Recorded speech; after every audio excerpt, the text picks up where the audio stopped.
নবাবী সেমাই খাওয়ার জন্য মনটা খুবই আঁকুপাকু করছিল, তাই এই ঈদে বানিয়ে ফেললাম নবাবী সেমাই। সেমাই বানাইতে বেশ কষ্ট হয়েছে।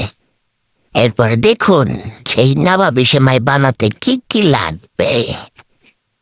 দেখছেন এটা কি বলতে পারেন, যেটা সারা রোজা আমরা খেয়েছি।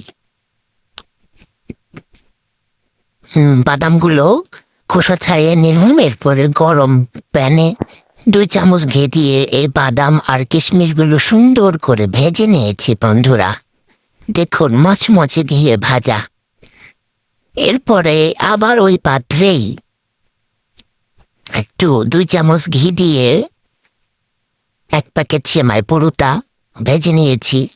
এরপরে এর মধ্যে দিয়েছি প্রায় 4 টেবিল চামচের মতো গুঁড়া দুধ। এরপর এটাকে নাড়াচাড়া করে নিয়েছি। গুঁড়া দুধের পরে কিন্তু দিয়ে দিয়েছি আবার 4 চামচ পরিমাণে চিনি। যদি চিনি কম খান তাহলে কম দিবেন, বেশি খেলে বেশি দেবেন। এরপর নাড়াচাড়া করে আবার একটু ঘি দিয়ে আরও নাড়াচাড়া করে ফেললাম। এরপরে দুধটা আমি ফুটিয়ে নিয়েছি। এর মধ্যে দিয়ে দিয়েছি কনডেন্স মিল্ক। 1 কৌটার প্রায় অর্ধেকের বেশি পরিমাণ কনডেন্স মিল্ক দিয়ে দিয়েছি। এরপর একটু নাড়তে হবে অনবরত। এরপরে দিয়ে দেব গুঁড়ো দুধ দিয়ে দিয়েছি অনেক। আপনি বেশি পরিমাণে দিলে স্বাদ ভালো হবে, কম দিলে স্বাদ তেমন একটা ভালো হবে না। এরপরে যে কাস্টার্ড পাউডার ছিল সেটা আমি 2 টেবিল চামচ পরিমাণ দিয়ে দিয়েছি। এটা দিয়ে অনবরত নাড়তে হবে, নইলে এটা লেগে যায়। এটার মধ্যেও কিন্তু আমি দেওয়ার সময় বারবার নাড়তে হবে, ভালোভাবে নাড়া হয় না দেখে একটু গোটা গোটা রয়ে গেছে অবশ্য। এরপরে আমাকে খেজুরগুলো এভাবে কেটে দিয়েছে একজন। কে কেটে দিয়েছে সেটা বললে চাকরি থাকবে না। হ্যাঁ, সুন্দর করে কুচি কুচি করে খেজুরগুলো কাটা হয়ে গেছে।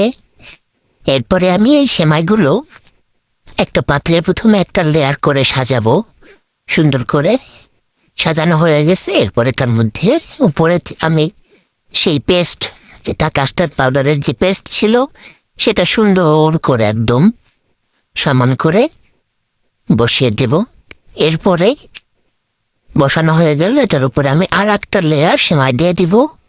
এটা হয়ে গেছে আমার 3টা লেয়ার। এরপরে এর উপরে আমি এই যে বাদামগুলো সুন্দর করে সাজিয়ে দিব। এটা হচ্ছে ডেকোরেশন।